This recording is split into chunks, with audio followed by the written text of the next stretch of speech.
من الأرشيف قصائد مذهبة ذكرتني ملامح فني بالذي كان منها ومني، فتأملت في كل شيء ليراني اليقين بعيني وتغني الطيور نشيدا. الثانية: فسد الناس واستبيحت دماء، ويلهم أين يوجد الأصدقاء؟ خذلوني جميعهم، تركوني هائما لا تغيثني البيداء. قلت يا نفس سلطيني عليهم فلقد حق باللسان الهجاء. الثالثة: غير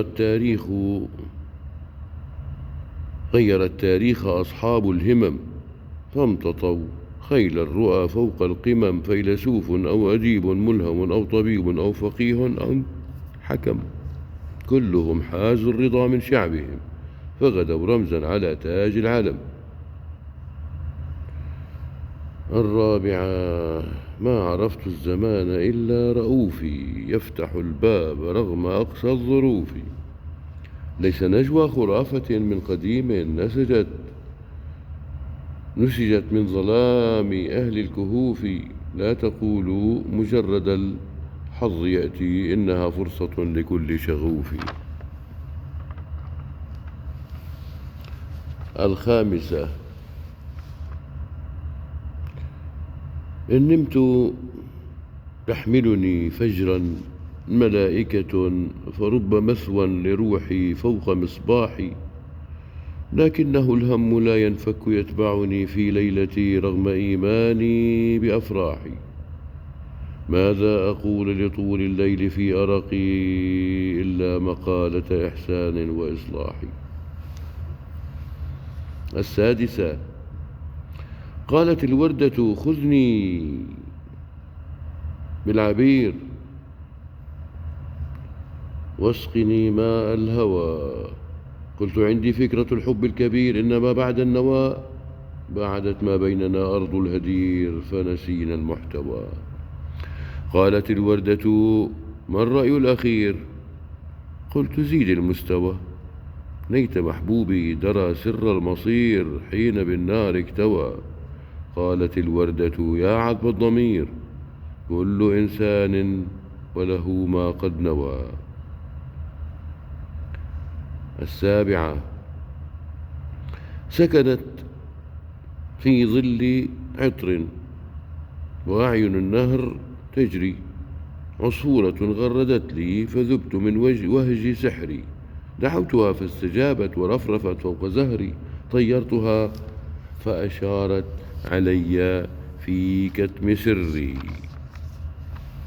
كالطفلة استمسكت بي ولم تذرني لغيري، قالت ستبقى صديقي وروضتي طول عمري، فقلت ها أنا طير قلبي يغرد شعري. الثامنة: إيه يا شام تغنى بك زين المنشدين، وأنا أسكب لحنا من عطور الياسمين، سامحيني يا شامي ما أنا وحدي الحزين، هكذا الدنيا وإلا ضاع حلم العاشقين. التاسعة: في ليلة ليلاء أقبل اللئام ليسرقوا الطفل الهمام، وفجأة هاجمهم ديك أمين، ظنوه جنيا ففروا فزعين. من أين جاءتك الرواية؟ ما خطرت ببال كل المبدعين؟ الطفل قال باسما أمي لها في السر غاية.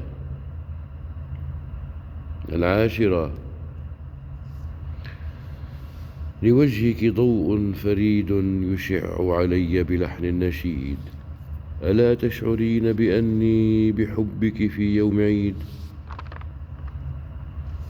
الحادية عشرة: سرعان ما التقينا في ليلة الأحلام، نكتب في عينينا قصيدة للشام، ننذر ما لدينا لفرجة الأيام.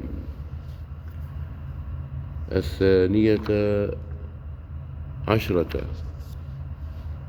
يا شاعرا في الوطن الجريح، في قلبه سهم وفي العيون ريح، لو كنت مثلي نائيا ما كنت تستريح، لأن غيرنا يرى العناق في التسبيح.